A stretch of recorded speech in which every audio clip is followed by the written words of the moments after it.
Welcome to literature story. आज हम बात करने वाले हैं यूजीसी नेट की बहुत ही इम्पोर्टेंट यूनिट लिटरेरी क्रिटिसिज्म की। लिटरेरी क्रिटिसिज्म बहुत ही इम्पोर्टेंट यूनिट है और बहुत ही कंफ्यूज करने वाली यूनिट भी है, पर आज आप हमारे साथ जुड़े रहिए और करें लिटरेरी क्रिटिसिज्म। तो चलिए स्टार्ट करते हैं। आज हम इसके बारे में करेंगे, सबसे पहले करेंगे इसका मीनिंग, इसकी टाइमलाइन, उसके बाद हम इसके टाइमलाइन के अकॉर्डिंग फेमस क्रिटिक्स करेंगे, उसके बाद हम टाइप्स ऑफ क्रिटिसिज्म करेंगे या फिर फॉर्म्स ऑफ क्रिटिसिज्म करेंगे, और उसके बाद जो मोस्ट इम्पॉर्टेंट लिटरेरी क्रिटिसिज्म है यानी कि फॉर्म्स ऑफ लिटरेरी क्रिटिसिज्म है मोस्ट इम्पॉर्टेंट, जो आपके यूजीसी नेट में पूछी जाती हैं, उसके बारे में हम पढ़ेंगे। तो चलिए शुरू करते हैं। लिटरेरी क्रिटिसिज्म का अर्थ होता है, हिंदी में अगर हम देखें तो लिटरेरी क्रिटिसिज्म का मतलब होता है साहित्यिक आलोचना। और आलोचना नाम सुनते ही आपके दिमाग में क्या आता है कि इन्होंने तो नेगेटिव ही बोला होगा, पर ऐसा नहीं है। जब हम लिटरेरी क्रिटिसिज्म की बात करते हैं, लिटरेरी मतलब लिटरेचर से रिलेटेड, ठीक है, लिटरेचर से रिलेटेड जो भी है वो लिटरेरी क्रिटिसिज्म का पार्ट हम यहाँ कर रहे हैं। लिटरेरी क्रिटिसिज्म, आलोचना किसकी? लिटरेचर की।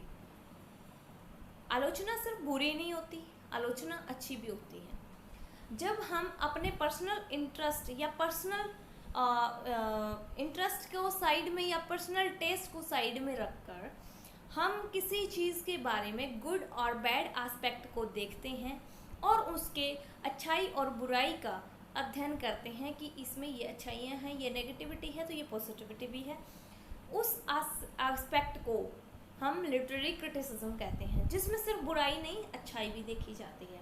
इसमें लिटरेरी क्रिटिसिज्म क्या है? एक स्टडी है लिटरेचर की, इसको एनालिसिस करने की, एनालाइज करने की।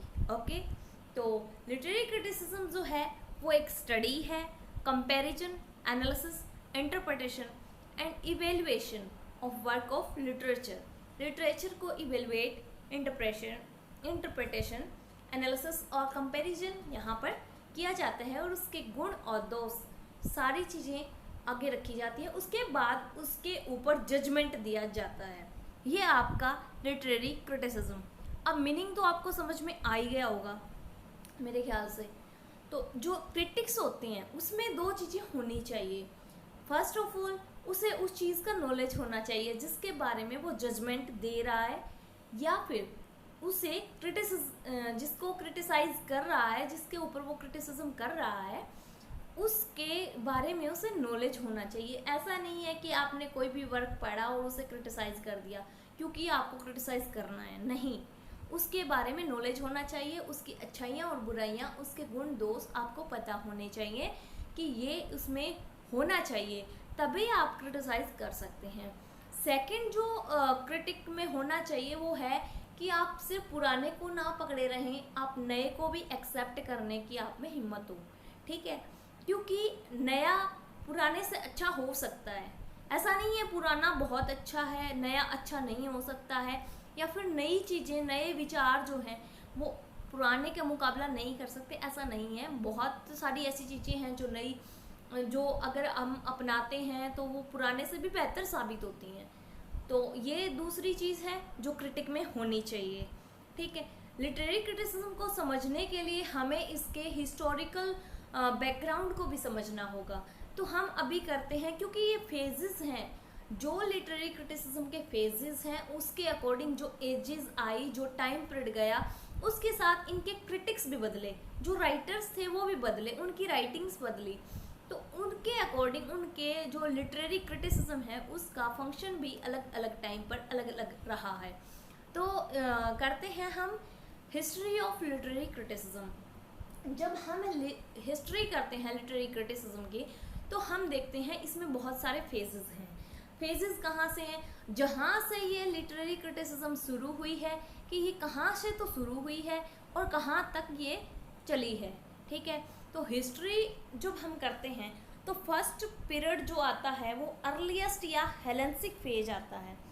फर्स्ट पीरियड हेलेंसिक फेज आता है क्योंकि जो हिस्ट्री है या फिर लिटरेरी क्रिटिसिज्म है ये कहाँ से चली है?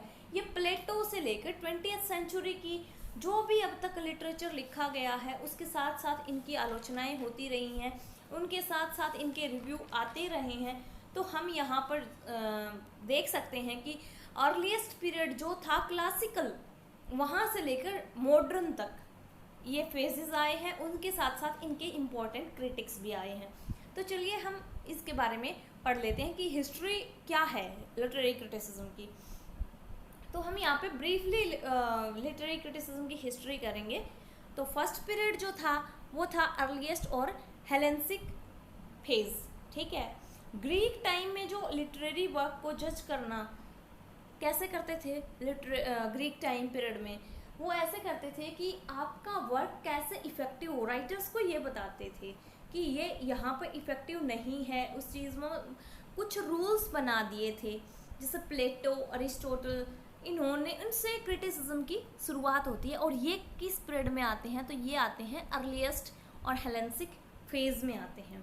अरिस्टोटल ने अपने जो वर्क था, अरिस्टोटल का वर्क था पोएटिक्स, ठीक है, बहुत ही फेमस वर्क रहा है। और इनमें इन्होंने अपने विचार दिए हैं कि कैसा लिटरेचर होना चाहिए, कैसी पोइट्री होनी चाहिए, पोइट्री किस चीज़ के लिए होती है, पोइट्री की वैल्यू क्या होती है। तो अरिस्टोटल का जो वर्क है बहुत ही इम्पोर्टेंट है, पोएटिक्स, और इसी की वजह से इन्हें फर्स्ट साइंटिफिक लिटरेरी क्रिटिक भी माना जाता है। और इसी के साथ वो फर्स्ट थ्योरिस्ट भी अरिस्टोटल रहे हैं। क्यों रहे हैं फर्स्ट थ्योरिस्ट? बिकॉज इनकी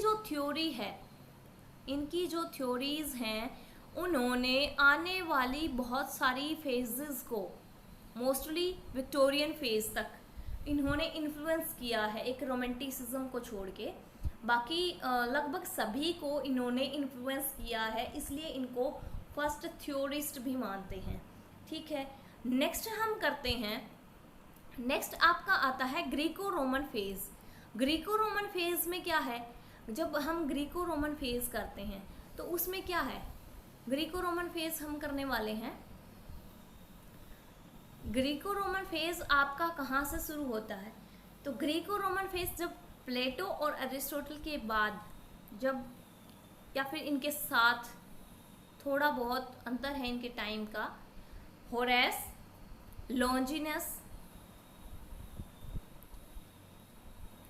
लॉन्जिनस और होरेस, ये इस टाइम पीरियड के या इस फेज के बहुत ही फेमस क्रिटिक रहे हैं। ये ग्रीको रोमन फेज के क्रिटिक थे। और अरिस्टोटल का क्रिटिसिज्म जो था वो इन पर भी भारी था। क्यों था भारी? क्योंकि उनकी जो थ्योरी थी वो बहुत ही इम्पोर्टेंट थी उस टाइम पे। और इनका जो वर्क थे, इनके जो क्रिटिसिज्म के वर्क थे, उनको मिस इंटरप्रिटेट किया गया, उनको सही तरीके से इंटरप्रिटेशन नहीं की गई, उनको नहीं समझा गया। और जब तक आप किसी वर्क को नहीं समझते आप उसके बारे में नहीं जान सकते। तो इसी तरह इनको अंडर एस्टिमेट या फिर अंडर मिस इंटरप्रिटेशन के तहत ये नीचे ही रह गए और अरिस्टोटल इनसे भी ऊपर रह गए, ठीक है। तो ये जो पीरियड था इसमें क्या हुआ, ग्रीको रोमन पीरियड में ये होरेस और लॉन्जिनस का था, लेकिन इनकी थ्योरी है, लॉन्जिनस की तो बहुत इम्पोर्टेंट थ्योरी आती है, होरेस की भी आती है। क्रिटिसिज्म आपको पढ़ना होगा, नेट में भी आपके आता है और हम करेंगे आगे, डिटेल में भी करने वाले हैं। आज तो हम हिस्ट्री देख रहे हैं। नेक्स्ट आपका आता है the medieval phase. Medieval phase क्या है, जिसमें रोमन एम्पायर ख़त्म हो गया था। ये ग्रीको रोमन था ना, ये रोमन यहाँ पर ख़त्म हो गया था और डार्क एजेस आ जाते हैं। इसके बाद ये क्या आती हैं, डार्क एजेस। डार्क एजेस क्यों कहा जाता है, क्योंकि इस लिटरेचर के फेज़ में यहाँ पर कोई भी एक ग्रेट वर्क यहाँ पर पब्लिश नहीं हुआ था, कोई ग्रेट क्रिटिक, कोई राइटर्स यहाँ पे उभर के नहीं आए थे सामने। और उस टाइम पे एक ही यहाँ पर क्रिटिक सामने आए थे डार्क एजेस में, और वो थे दांते, ठीक है, दांते थे।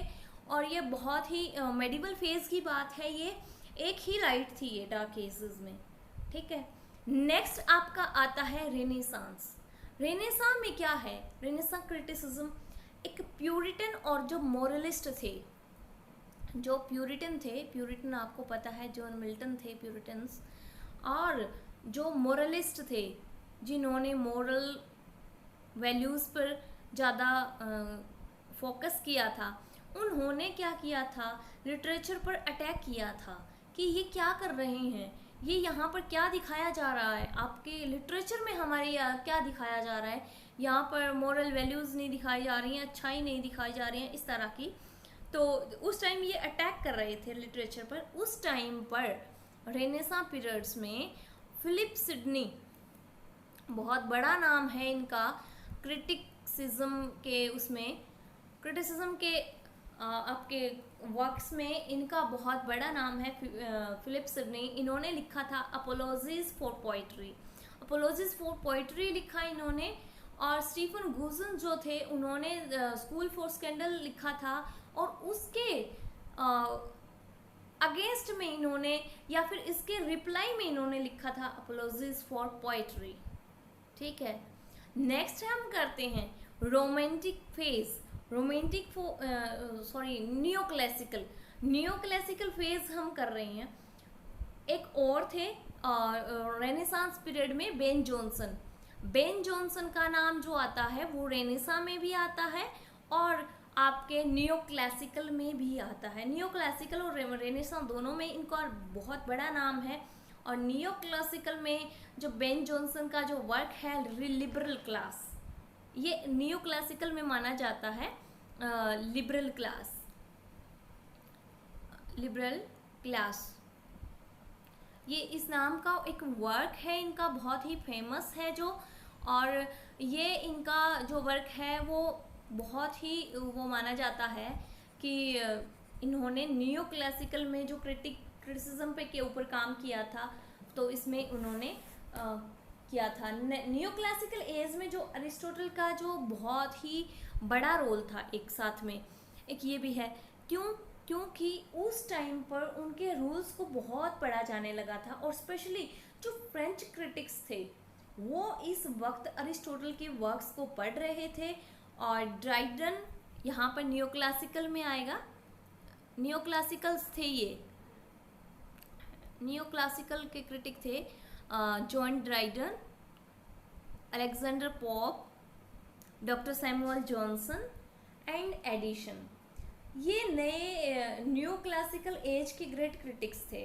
इसके बाद आपका आ जाता है रोमांटिक फेज। रोमांटिक फेज में क्या हुआ कि जब ये क्लासिकल्स पे नियो क्लासिकल फेज जो कि ये न्यू फिर से क्लासिकल आ गया ना, न्यू क्लासिकल, उसके बाद रोमांटिक्स ने क्या किया कि नहीं, आप क्लासिकल्स को पकड़ के मत बैठो, आप एक नई चीज़ उसमें ऐड करो कि हाँ कुछ नए ideas like individuality, subjectivity, individual freedom of expression और इंस्पिरेशन वगैरह को बढ़ावा मिला।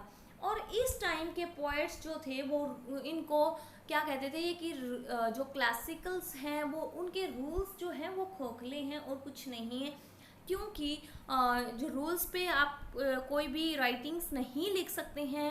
और अगर आप रूल्स को फॉलो करते हैं तो आप अपना नेचुरल जो फीलिंग्स हैं या नेचुरल इंस्पिरेशन है उनको एक्सप्रेस नहीं कर पाएंगे। तो रोमांटिक्स का ये मानना था, तो उन्होंने सब्जेक्टिविटी और इंडिविजुअल फ्रीडम ऑफ एक्सप्रेशन पर जोर दिया था, ठीक है। और इसमें कौन कौन से इम्पोर्टेंट क्रिटिक्स आते हैं, तो वो आते हैं विलियम वर्ड्सवर्थ, बहुत ही बड़ा नाम है। और एक और नाम आता है एस.टी. कोलरिज का, बहुत ही इम्पोर्टेंट, आप ये लगा लीजिए कि बहुत ही इम्पोर्टेंट, इनका तो आपको पढ़ना ही पढ़ना होगा। जिनका मैं नाम यहाँ साइड में जहाँ पे मैंने नोट किए हैं कि इनका नाम आपने पढ़ा है यहाँ पर, तो क्रिटिसिज्म में इनका नाम बहुत बड़ा है क्योंकि ये बहुत ही अपने टाइम के बहुत ही ग्रेट क्रिटिक रहे हैं। नेक्स्ट हम करते हैं विक्टोरियन क्रिटिसिज्म। विक्टोरियन क्रिटिसिज्म जो था, उन्होंने क्या कहा कि रोमांटिक्स जो थे ना, उन्होंने इंडिविजुअलिटी पर बहुत ही ज़्यादा फोकस किया है और उनकी अपनी गलतियां हैं। इस टाइम के जो क्रिटिक थे वो आपके आते हैं मैथ्यू आर्नोल्ड, बहुत ही बड़ा नाम है ये भी आपका, विक्टोरियन में बहुत बड़ा नाम है मैथ्यू आर्नोल्ड। और एक नाम और आता है यहाँ पे वाल्टर पेटर का, वाल्टर पेटर, ठीक है, बहुत ही बड़ा नाम है इनका और बहुत ही क्रिटिसिज्म में बहुत ही इम्पोर्टेंट रहने वाले हैं।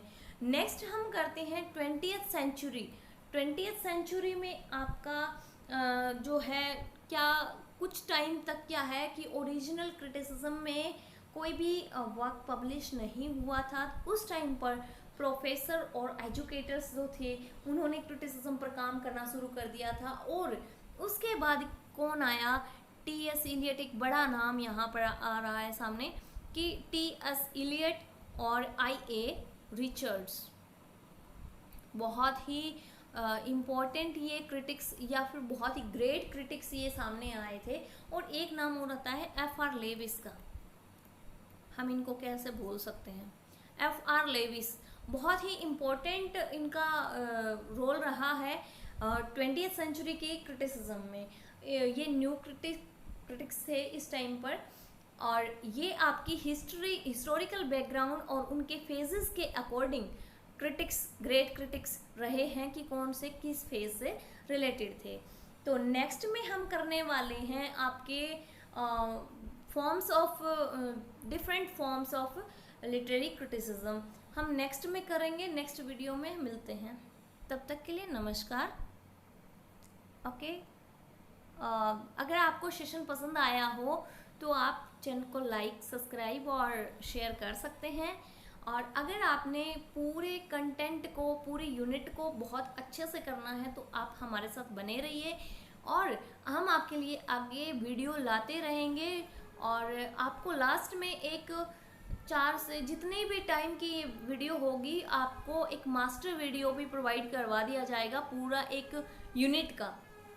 तो तब तक के लिए देखते रहिए। Okay, thank you.